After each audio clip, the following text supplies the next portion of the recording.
He says we built this program on NIL. We really did.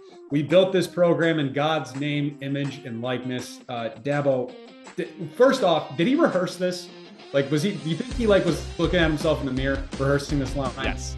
That's exactly what I was going to say. You could tell like 20 seconds before he actually said that quote that he was going to say it. Like he had a little smile. All of his little rambling was just setting up that quote. I got big time like Joel Osteen vibes from Dabo yesterday. Hey, what's going on, everyone? Welcome into Monkey Knife Fight's Christmas show. I'm Dan Watkins. Joining me from Rotowire.com, Nick Whalen. Nick, Merry Christmas, my friend. What a weekend we have coming up here. A full slate of NFL games on Saturday and Sunday. We have the NBA taking center stage Sunday as well, because those NFL games are just, a disaster already on Sunday. But we'll get to those in a minute. How you doing, my friend? I'm doing great, man. This is it's always tough for those of us who work in sports. Christmas is supposed to be a time spent with family, relaxing. It's anything but for us, right? I mean, we got NFL games all day on Christmas Eve. We got 3 NFL games on Christmas Day. We still have a Thursday night game. We got a Monday night game. Like you said, we got 5 fantastic NBA games. Luckily, for me as an NBA guy and a Wisconsin guy, Bucks Celtics actually lines up. It's going directly against Broncos Rams.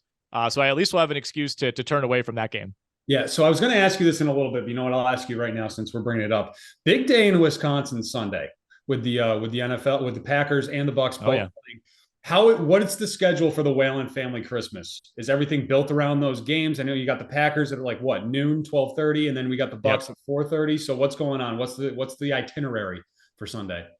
I could say for me, it's built around that. I'm lucky to have very understanding parents, albeit parents who do not care about sports whatsoever. I don't even know if my parents know that the Packers are playing. I know that they definitely don't know that the Bucks are playing, but they understand, my professional obligations. So, we used to butt heads over this a little bit back in the day, but now it's like, if I gotta bring the iPad to the table, if I need to, kind of sneak over to the side room and type some things up, they accept it. So, I can assure you that the games will be watched. They will be consumed.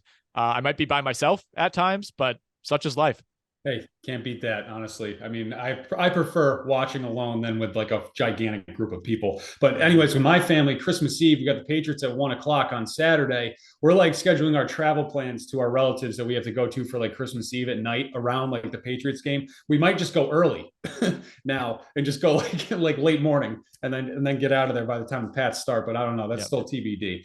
So anyways, a wild week 15 in the NFL just wrapped up. We had not only the biggest comeback in NFL history with the Vikings storming back from 33-0 to beat the Indianapolis Colts. Poor Matt Ryan, another big lead that he's blown. And then we have the biggest blunder and probably the worst play in NFL history with whatever it was that the Patriots were doing at the end of that game with the Raiders, deciding that they needed to lateral the ball in a game in which they were tied. But any takeaways, any lingering thoughts from week 15 for you?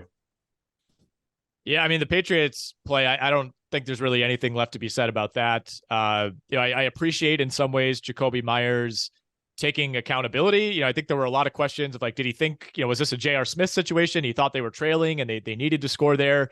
Nope, wasn't the case. He came out and just said like, no, I was trying to be a hero. So in some ways, I appreciate that.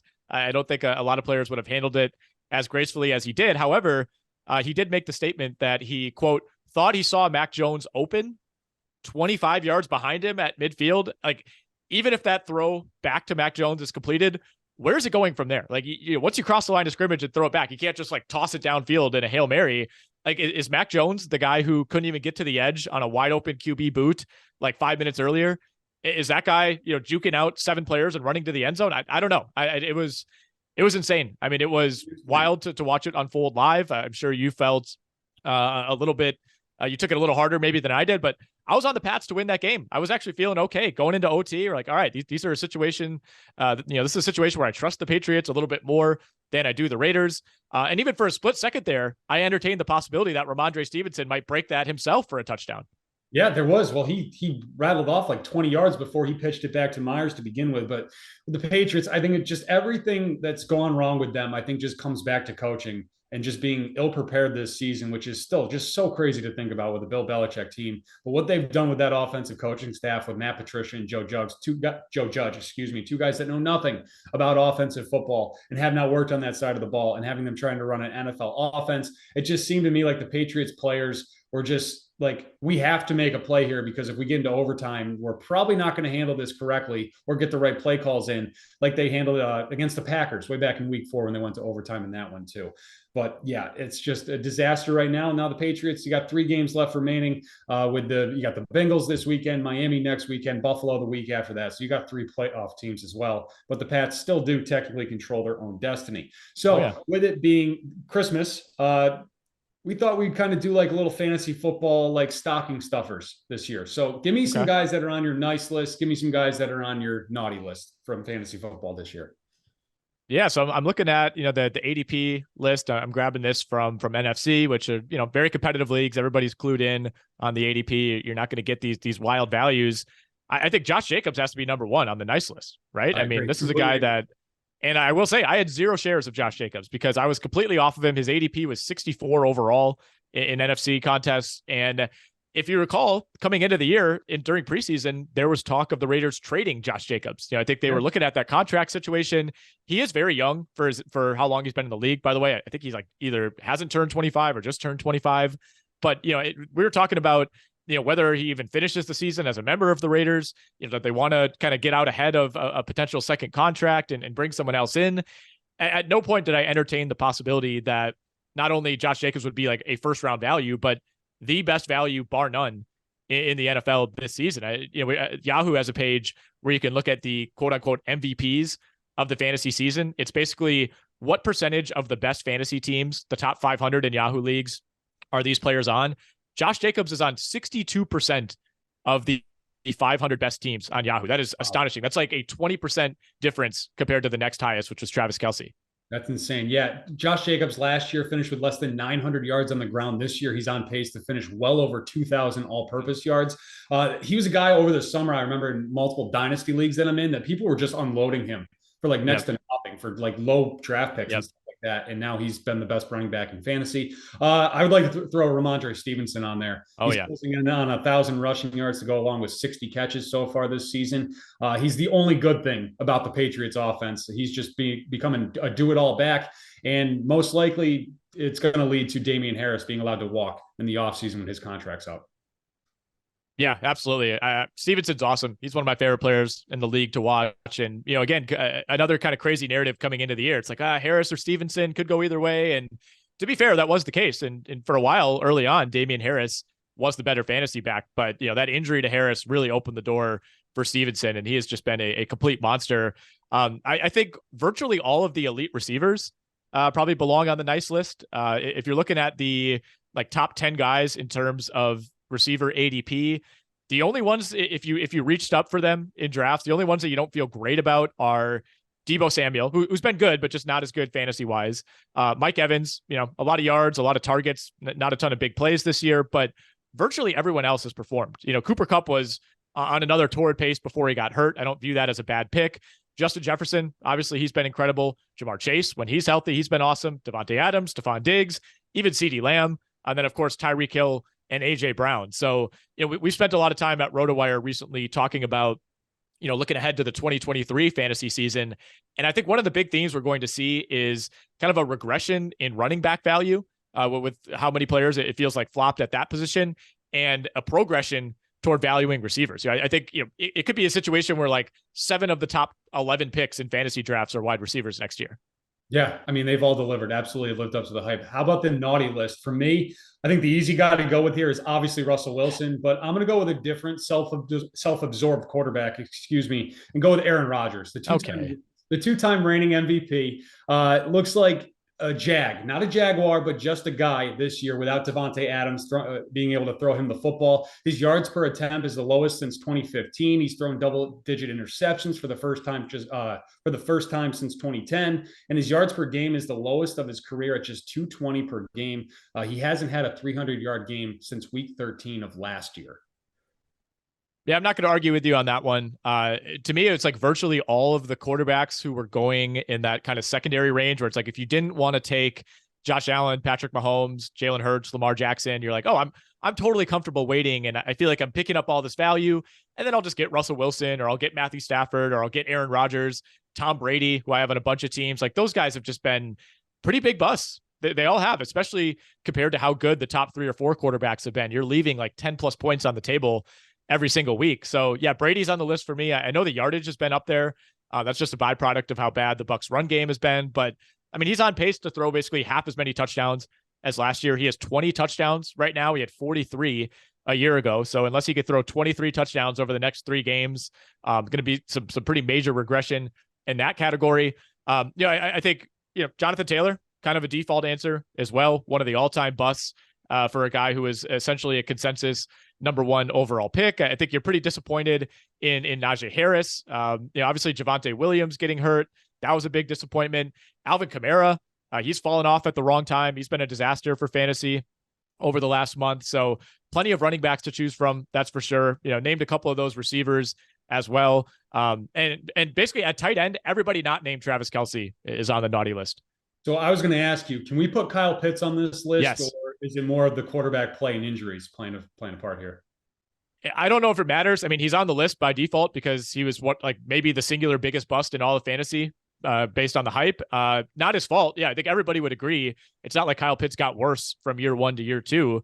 But I think we, collectively should have factored in, the quarterback situation for Kyle Pitts. I mean, this was an abject disaster of a year for Kyle Pitts. Even before the injury, it was to the point where like Kyle Pitts versus Evan Ingram is like a weekly debate. Like that is just unfathomable. Hey, Evan Ingram's having a great resurgence here. He's the 4th best tight end in fantasy right now. It's unbelievable. I think he's got close to 60 points in the last 3 games combined. Obviously, he had 40, I think, 2 weeks ago, but still. Yeah. Kyle Pitts, remember when he was coming into the league, we were everybody was like, if there's one surefire Hall of Famer in this draft class, it's Kyle Pitts. And here we are. And he just looks like man. I still believe that though. Like, it's not his fault. Like, I've not heard a single person say Kyle Pitts has regressed. Just get a real quarterback in there. And honestly, it's a shame. Like, it's fun to see, Ridder and Drake London, I guess, over the last few weeks here, but I would love to see what Ridder could do with London and Kyle Pitts in action. And obviously we're not going to see that till next year. Very good. All right. Christmas Eve is the full day of NFL games this week on Saturday. It's going to be a fun one here, Nick. Let's just kind of hop around from game to game. Let's start off with this Bengals-Patriots game. The Bengals head to Foxborough. Joe Burrow, 265.5 passing yards is his more or less. He's reached 266 in 8 of 14 games this season, but he hasn't gotten there in the past 2 weeks. This Patriots defense is top 10 against the pass, allowing just 202 yards per game. Yeah, this is a tricky spot. Cincinnati's been on this, kind of dominant run really for the last 6 games. They've won 6 in a row. They've covered 6 in a row. I think this would be kind of a natural letdown spot. You're on the road at New England, going up against Bill Belichick. New England coming off of this crushing loss. You kind of wonder, how do they possibly respond? So you could see this being a spot where they do surprise us and put in a good effort. But with that said, I like the Bengals here. I do. I think they had opportunities to get tripped up the last 2 weeks. 2 weeks ago, you lose Tyler Boyd and T. Higgins immediately. Those guys played 3 snaps in that game against Cleveland, and they still grind out a win. And then last week, you're down 17-0 to the Buccaneers, and you storm back. You put up 31 points in the second half, and you start to look like the Cincinnati Bengals. So I really trust Cincinnati right now. I think Burrow is in just a ridiculous zone, and it's hard to quantify because there's not really highlights that come out of Joe Burrow. You're not seeing these crazy crossbody throws or, scrambling and pitching it for 50 yards like Patrick Mahomes. He's just silently deadly and effective every single week. So I think that continues. And, I have my questions about whether Cincy can run the ball against New England. So I'm going to keep the Moors rolling here and take the Moor on 265.5. I like the Moor as well. And I like the Bengals to cover in this one. It opened at 3.5 since he was favored by. It's down to 3. The line's moving towards the Patriots for some reason, which I don't get. Maybe I'm just very down on my team as a Pats fan. I think they're probably going to lose out here to end the season. And I like the Bengals to win this game by. It sounds like you're a little down. I'm just a little down. Yeah. If anything, if they would win one game here, the last 3 will be next week against Miami at home. But I'm going to take the Bengals here to cover, and I like Joe Burrow to hit them more. Let's move on. Let's talk about the Bills at the Bears. Justin Fields Chicago's quarterback 79.5 rushing yards for Fields. He's reached 80 in 6 games, including 4 of the last 5. The Bills, though, they ranked 6th against the run, allowing just 106 yards per game on the ground. Yeah, I like the less here. I mean, the Bills have allowed only 214 rushing yards to quarterbacks all year. And look, a big part of that is matchups. If you're not playing running quarterbacks, then you're probably going to be in the top half of the league in that stat. Fields 15 carries last week. I think that's a really good sign as far as the health of the shoulder. But if you watch that game against Philly, I mean, he was sacked a bunch of times, probably should have been sacked like 5 more times. Just, the Eagles not finishing plays. I would like to imagine Buffalo has watched that tape and is not going to let Justin Fields, kind of escape in and out of the pocket the way that he's become so good at. But also terrible weather conditions in this game. We have a really low total. I don't think it's a game where it's going to be super conducive, to ripping off big plays. So I'll go less here. All right. How about Josh Allen on the other side? 239.5 passing yards. He's thrown for 240 or more in 8 of 14. He's also fresh off his first 300-yard passing game since November 13th. The Bears ranked 15th against the pass, and Jalen Hurts threw for 315 on him last week. Yeah, I'm going more here. Like Josh Allen, to me, for all of his faults and how inconsistent he could be week to week, he's like kind of seems like he's immune to the elements. Like if there's anybody who's comfortable just cutting balls through the wind and the cold, it's Josh Allen. So one thing that the Bills have showed us all year is that regardless of opponent, regardless of conditions, like they kind of just play their style no matter what. So you'd like to think like, oh, maybe the Bills keep it on the ground. Like maybe they do. I also think they don't want to get Josh Allen hit in this game with the playoffs coming up. So I think they're fine, kind of treating this as a normal game plan. So I'll take the more. Yeah, the Bills are very much a we do what we do team. Yes. And we'll just go from there. Let's head to that Giants-Vikings game. This one in Minnesota in the Dome. Justin Jefferson, 99.5 receiving yards. He's reached 109 of 14 games this year. This is like an auto more for me at this point with Jefferson. I'm so impressed with him every week. It's unbelievable. I feel like the Vikings could be like a 4-win team if they didn't have Justin Jefferson bailing them out every single week. And, I know the Giants have been relatively stingy. They're in the top half of the league as far as fantasy points and yards allowed to receivers. Like the way that they control the ball on offense does make it difficult to get a ton of possessions. Like Minnesota had just an absurd number of possessions and an absurd number of chances last week, but I'm not going against Jefferson. He's the best receiver in the league to me. And that's saying a lot because there are like 6 guys that are in that conversation. Yeah, and he's just on a different level from all of them, I feel like, this year especially. Yep. How about Saquon Barkley? Let's do a fantasy prop for Barkley. 16.5 fantasy points is his more or less. In PPR formats, Saquon's reached this number in 9 of 14 games. The Vikings are allowing 21 fantasy points per game to running backs, and they're also allowing more than 120 yards per game on the ground. So I think this sets up pretty nicely for Barkley to have a big day. Yeah, I think this is a friendly number. I would go more here. I thought Barkley actually ran really well last week against the Commanders, had some questions about his health coming into that game. I think he answered those pretty resoundingly. Minnesota yards per carry wise, it hasn't been that disastrous, but in terms of running backs catching balls out of the backfield, they're bottom 5 in the league, over 6 yards per target in those situations. So, if you're talking PPR, especially, I think this is a good spot for Saquon. All right, we got the Seahawks visiting the Chiefs. Patrick Mahomes, 309.5 passing yards is his more or less. He's thrown for 310 in 9 of 14 games this season and 8 out of the last 9. But Seattle hasn't allowed a 300-yard passer since Jared Goff all the way back in week 4. Well, and part of that is Seattle has a terrible run defense, so teams just haven't had to throw on them. Right. I mean, you look at that San Francisco game last week. It's like they got up early and they're just like, well, we're good. We're just going to sit on this. We don't think you could stop us on the ground, and we're not worried about you scoring all that much on the other end. You take Tyler Lockett out of the equation. I don't know if Kenneth Walker is going to play in this game. I would say as of now, probably not. He hasn't practiced all week.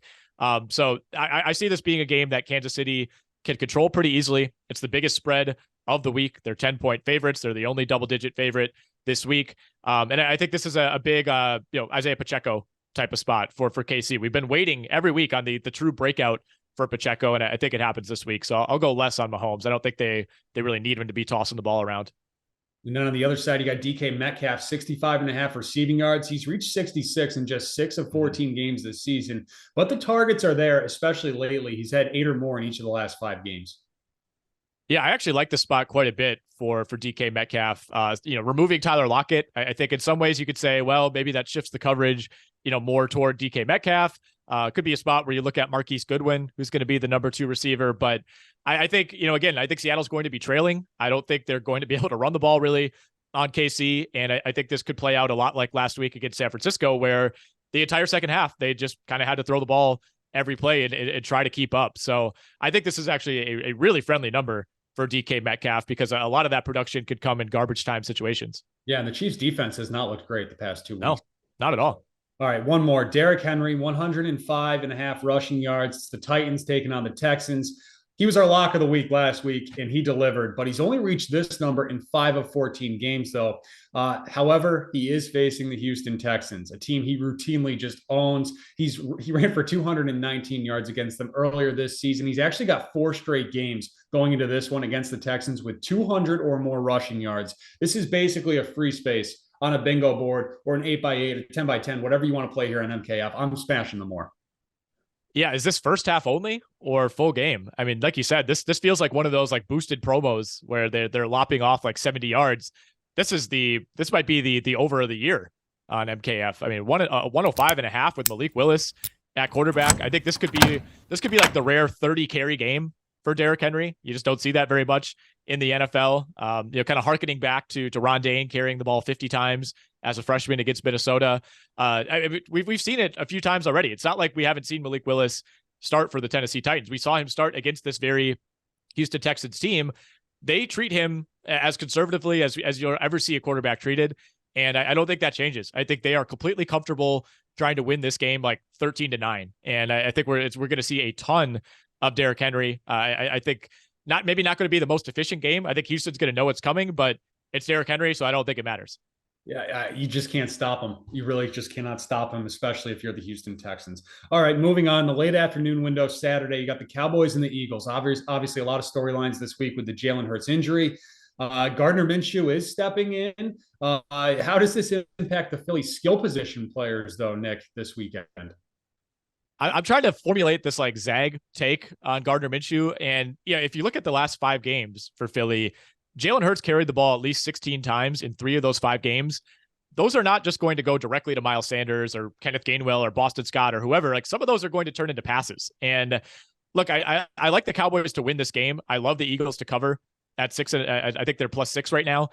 John and I actually made that our double lock on the Rotowire Sports Gambling Pod. So you can take that one to the bank. This is the John McKechnie lock of the century of the week. I think the Eagles want to prove that they can still win this game. I think they see the line movement. They see the conversation. This is not just a game where they're going to roll over. And I think we have to acknowledge that it is a major downgrade going from Hurts to Minshew. That's not the case that I'm trying to make. Jalen Hurts has been arguably the best quarterback in the league this season. So there is going to be an adjustment here, but I think we're going to see a different version of the Philly offense. Like the quarterback running the ball is out of the equation. So I think they're going to be comfortable airing it out. This is a Dallas secondary that has guys like Diggs who love taking chances. I think they're going to test him. The Cowboys are banged up overall on defense. So I actually don't really think this is all that bad of a spot for the Eagles offense. So I got to ask you, since you're wearing your Jags jersey right now, a couple of years ago when Minshew Mania was in full effect, yeah. Did you ever consider, was it in the cart, buying a Gardner Minshew jersey? Not really. No, he became like too much of a cult hero to me, where it's like, all right, I got to back off this a little bit. It was like, it would almost have become like cliche to order a Minshew jersey. Yeah. And I also didn't know that he would stick around. So that's one that I think maybe like 10 years from now, I'll scoop one up on eBay for like $15. But at the time, no, I never really considered it. What about a leather jacket? Maybe some aviators? I do have some cutoff jean shorts. So that's kind of the closest that I've ever gotten to Gardner Minshew. I'll whip those out in the summer, show off the quads a little bit. But no, I'm not an aviators guy. I don't have a good face for aviators. I have like a small face. The aviators just look huge on me. So no, and I've never actually worn a leather jacket. So I'm not ruling it out. It could happen. But no, the cutoff jeans is kind of where I draw the line. All right. So how about Minshew in this game? 230.5 passing yards is his more or less. Some people have pointed out on Twitter that he did just give the eulogy for Mike Leach a couple days ago. So a big emotional week for Gardner Minshew. And he's also starting here as he's playing for a new contract next season as well. Yeah, I kind of like the more here. I do. And I think a lot of people are going to be on it. I think the fact that there does kind of seem to be this upswell of Minshew support, it makes you think twice. You always get a little queasy when the public is on something, but especially if you think that Dallas is in an advantage spot here, then I think, Philly's maybe playing from behind.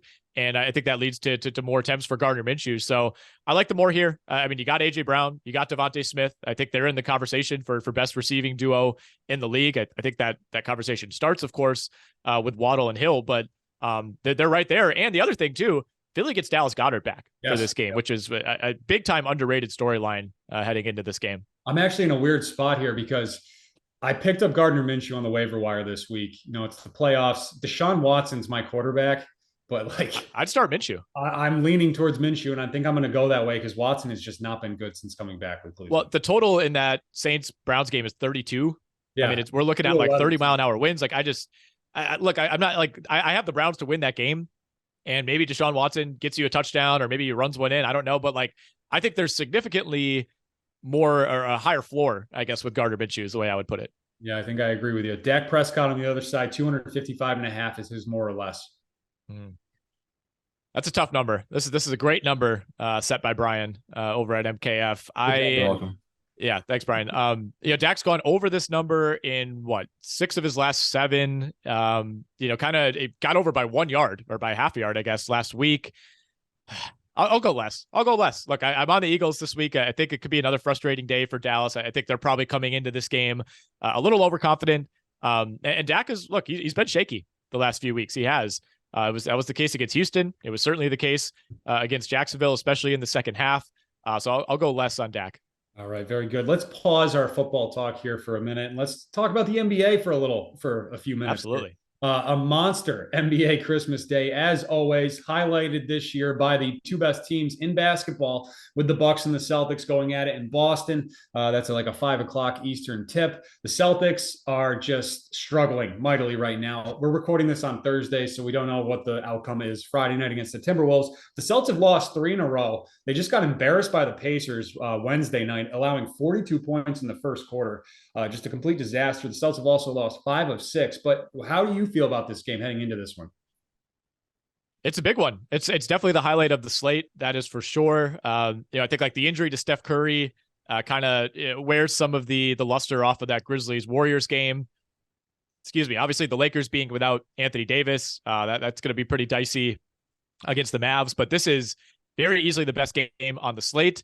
I think it suddenly means more to Boston. Both of these teams have obviously had plenty of success. I think we consider them widely to be the 2 best teams in the East. So I don't see there being like we absolutely need to win this game to prove that we're the best. Like, I think both these teams know that they're the best 2 teams.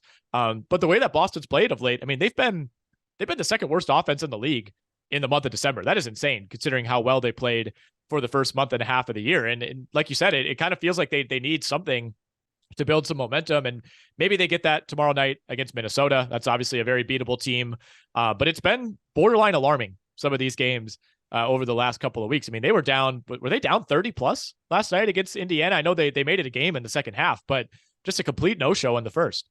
Yeah, they were down 28 at halftime, which was their largest halftime deficit since 2021. I think like April of 2021. They've now lost 3 in a row. That's their longest losing streak since December of last year. 5 out of 6, as I've mentioned. Jason Tatum, he did have 41 points on Wednesday night against Indiana, but he hasn't looked great either. I thought he was really bad against Golden State a couple weeks ago. But yeah, how do you feel about Tatum in this one? He's averaging 30.6 going into this one. I mean, he's Jason Tatum. He's one of the best players in the league. He's the short shot to win MVP right now. So I'm not going to say that he's just like broken permanently. I mean, he did score 41 last night. So I think he's going to be just fine. He's got 44, 31, 41 in the last 3 games. But Milwaukee, when they want to turn it on defensively, they certainly can. We'll see what Chris Middleton, his status ends up being for this game, dealing with a knee issue of late.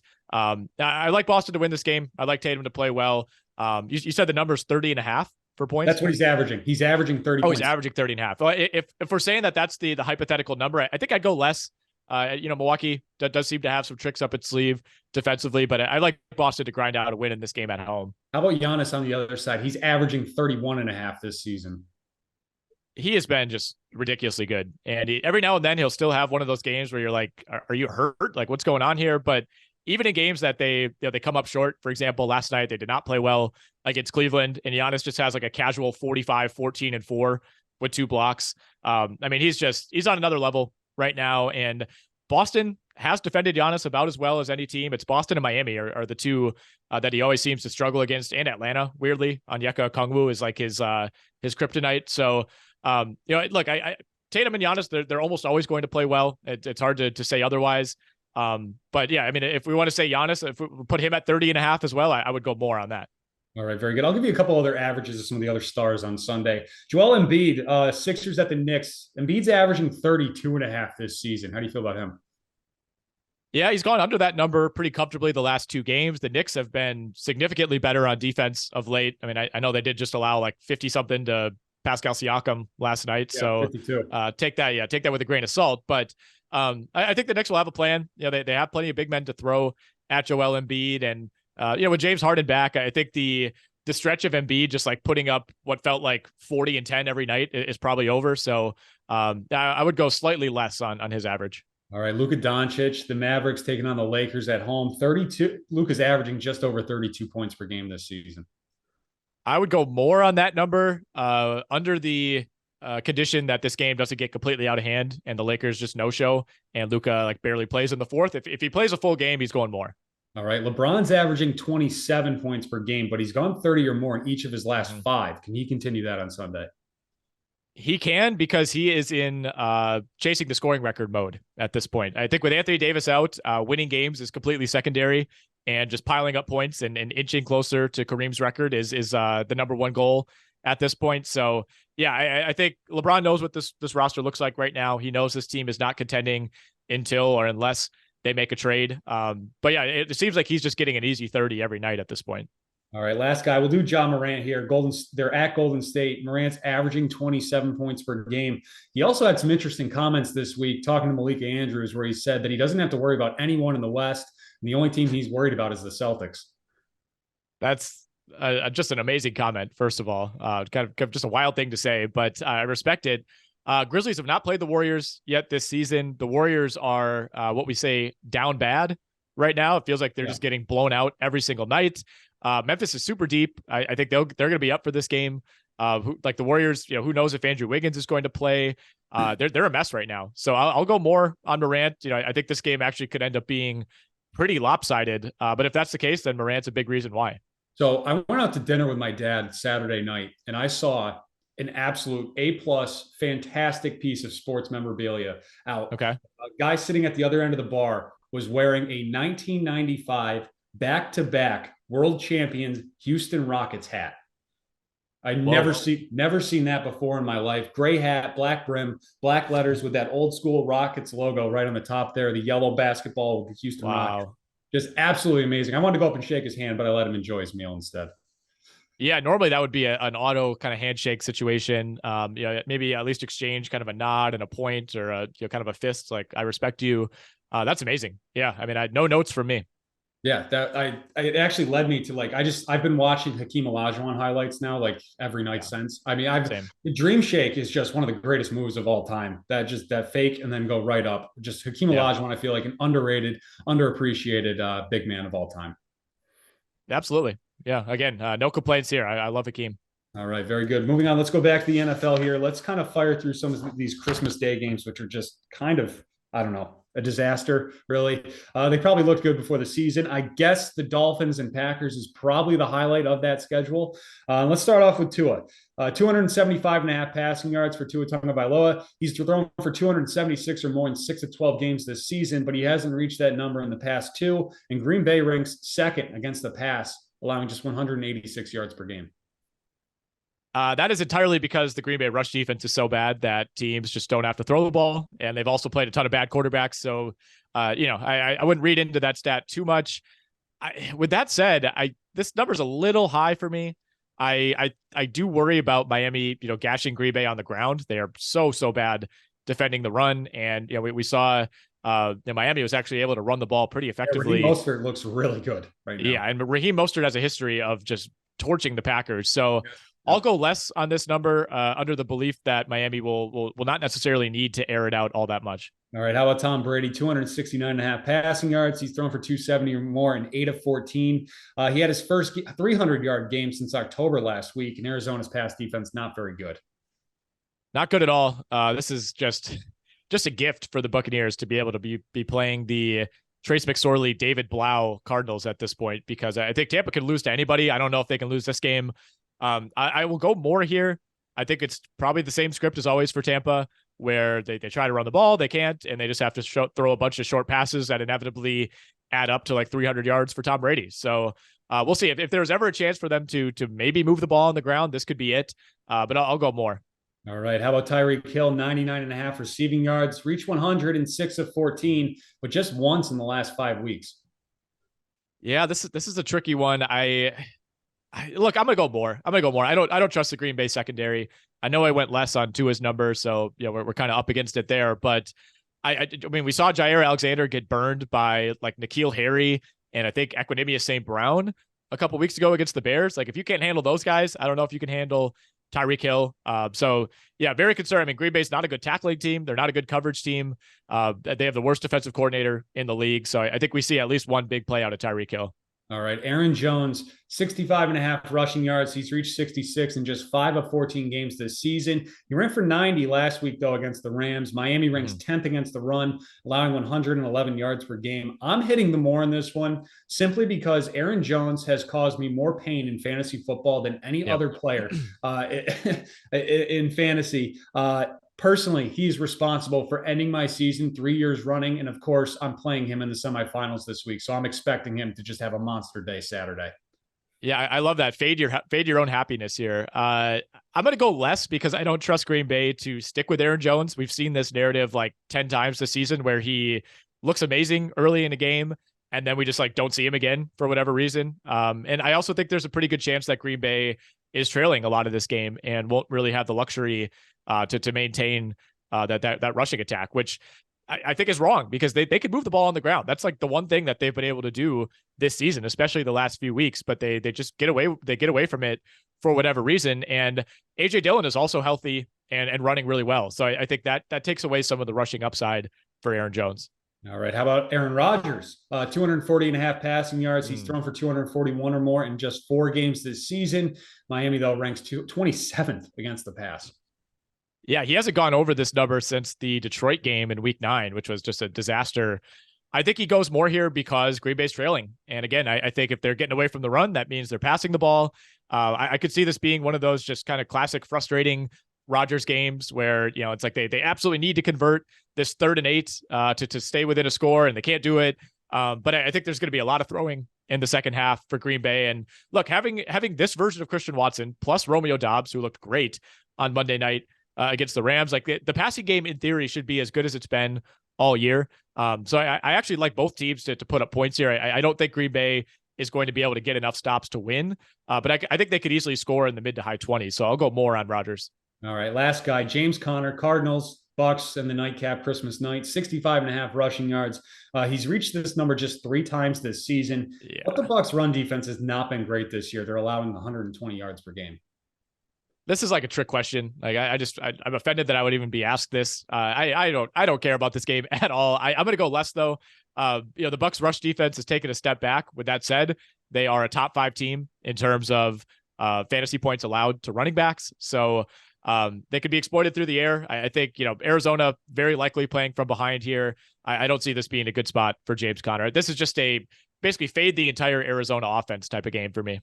All right. Very good. One other thing I want to talk to you about before we go. Have you been following the just like the behind the scenes college football stuff going on the last week or so with the NIL and the transfer portal and all that?